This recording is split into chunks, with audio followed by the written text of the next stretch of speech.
Check the outdoor unit wiring for shorts when a blower will not shut off because an external short can backfeed the indoor control signals. The blower staying on often stems from a continuous control signal on the G-fan terminal, so first isolate power at the thermostat circuit by turning off the furnace switch and testing continuity between the thermostat lead and common to confirm a stuck signal. If the G wire or the Y compressor wire runs outdoors to an external unit, inspect the exterior run for crushed insulation, rodent damage, or corrosion at junction points, because a grounded conductor can bleed current back into the control board. Remove the furnace control panel cover and visually inspect the control board for burn traces, swollen capacitors, or solder joints that bridge contacts, and gently wiggle connector pins to reveal intermittent faults.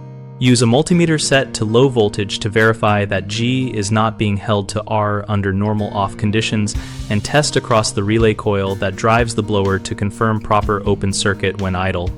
If the outdoor unit has a contactor or control module, look for fused terminals or melted plastic that indicates a short and trace the wire path from the outside unit through any conduits or veranda runs to the indoor junction box.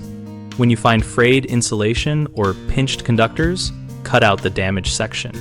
Reterminate with insulation displacement connectors or crimped ring terminals, and protect the run with conduit or UV-rated cable to prevent repeat failures. Common mistakes include assuming the thermostat is the culprit without checking external wiring first, which wastes time and parts. A quick continuity and voltage check across the fan lead will reveal whether the signal is present independent of thermostat inputs. Another error is neglecting the outdoor run where the Y compressor conductor shares the sheath with the G conductor.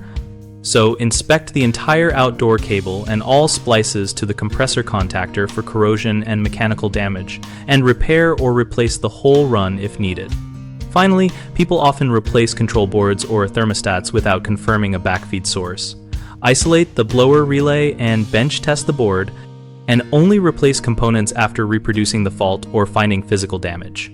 We run bighomeprojects.com to help homeowners find trusted local contractors and to help contractors find work by listing projects and trades in their service area. We also host a discussion community where homeowners and contractors exchange real-world tips and ask questions about wiring, diagnostics, and repair strategies.